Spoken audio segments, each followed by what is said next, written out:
atas sering seorang pemain rutin bermain di klubnya. Namun dari semua itu, tingkat kompetitif juga masuk ke dalam kategori. Itulah kenapa Mimin percaya timnas Indonesia nanti akan benar-benar diisi starting line up terbaik. Nah, bagi para pemain, efek ini pada akhirnya membuat mereka terpacu. Seperti yang terjadi dengan Kelvin Verdonk ataupun Martin Pas contohnya. Yap, demi bisa naik level, Kelvin sendiri kabarnya memang ingin menantang dirinya ke liga yang lebih kompetitif. Sedangkan Martin Pas kabarnya juga berhasrat kembali ke Eropa, mengingat rumor yang beredar. Emil Audero adalah calon kiper yang dinaturalisasi, sehingga ia perlu bermain di Eropa untuk meningkatkan level permainannya. Di satu sisi ada kabar menarik soal Jesus. Sempat diberitakan kalau Juventus mengincarnya, akan tetapi sejauh ini justru AC Milan lah yang berpeluang besar mendapatkan Jesus. Mungkin tidak di Januari ini, tapi di akhir musim, di mana kemungkinan itu semakin kuat, tak kalah legenda klub seperti Zlatan Ibrahimovic dikabarkan turun langsung untuk mengurus proses nego yang ada. Sementara itu ada juga kabar soal Ian Maatsen serta Pascal Schweik, yang mana mereka berdua sepertinya benar-benar akan mengambil keputusan soal membela Indonesia atau enggak di akhir musim. Hal yang pastinya membuat publik tanah air makin penasaran, sebab suka tak suka, level Maatsen dan Pascal ini memang udah terbilang tinggi untuk ukuran pemain diaspora Indonesia.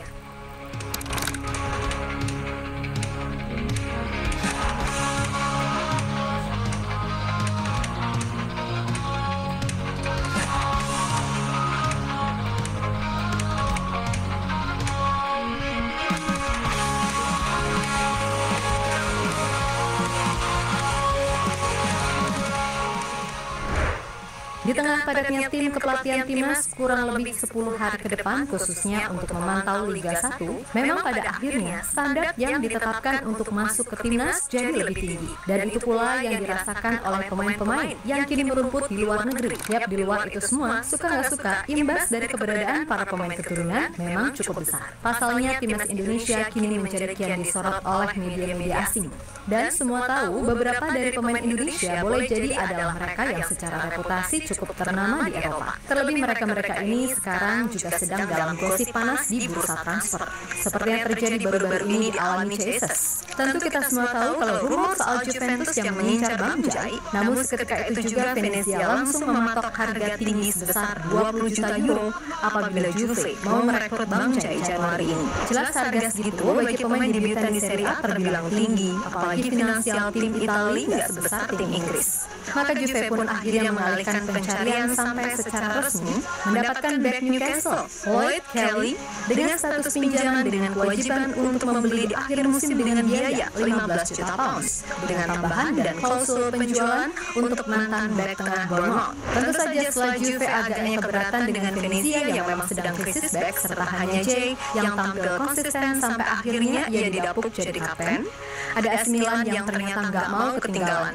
Bahkan menurut laporan dari media Italia, legenda klub Zlatan Ibrahimovic akan turun langsung mengurus ini semua. Memang untuk harga 20 juta terbilang mahal, tapi diketahui Milan akan coba nego untuk mendatangkan Jay di akhir musim untuk mengisi posisi Fikayo Tomori yang akan cabut. Dan sepertinya itu lebih masuk akal, apalagi kemungkinan besar Venezia pun akan degradasi, sehingga Jay berpeluang besar untuk pindah. Pertanyaannya, apakah Jay mau untuk Milan, mengingat tim-tim seperti Lazio, Torino, Fiorentina, hingga Bologna lebih berani menjamin posisi inti bagi tim inti. Tapi melihat kualitas serta potensi Jesus, seandainya ia beneran ke Milan, maka bisa aja Jay akan dapat jaminan posisi starter, apalagi jika ia didatangkan dengan harga yang cukup mahal. Ya intinya soal Bang Jai, kita nikmati aja rumor yang ada. Sebab Mimin yakin sekali kalau Jesus musim depan benar-benar akan pindah ke tim yang levelnya di atas dari Venezia jika ia mampu mempertahankan konsistensinya sepanjang musim ini.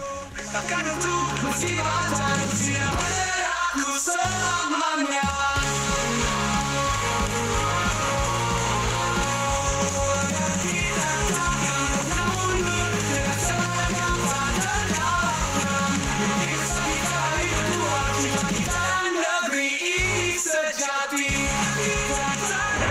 Sementara itu ada kabar soal Kelvin Verdonk dan Martin Pas. Yap, Kelvin meskipun baru aja menandatangani kontrak bersama NS Nijmegen sampai 2028. Akan tetapi ia menyatakan selalu terbuka apabila ada kesempatan berkarir di luar Belanda. Dan seperti yang pernah ia katakan dalam podcast The Highway, Kelvin sangat ingin bermain di Liga Spanyol ataupun Jerman. Baginya dengan pindah ke liga yang lebih kompetitif, secara tak langsung itu akan membuat levelnya meningkat. Dan berkaca dari performa Kelvin di Eredivisie, ya emang seharusnya dia layak sih untuk nyusul Bang Kevin ke Bundesliga.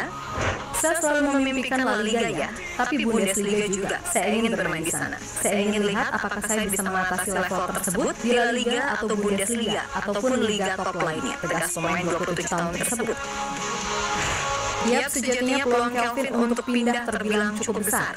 Selain soal performa dan hasrat dari pemain itu sendiri, harga pasar Kelvin yang hanya 2,5 juta euro dirasa sangat terjangkau bagi tim-tim Bundesliga. Gak harus tim besar seperti Bayern Munchen, Dortmund, ataupun Leverkusen, tapi tim-tim papan tengah pun juga gak apa-apa. Karena yang terpenting adalah level liganya meningkat. Sebab melihat gimana manuver PSSI, terutama yang masih mengincar pemain di posisi yang bisa bermain di posisinya, seperti Dean James, Pascal Struijk, hingga Ian Maatsen. Kelvin perlu memacu dirinya ke liga yang lebih kompetitif.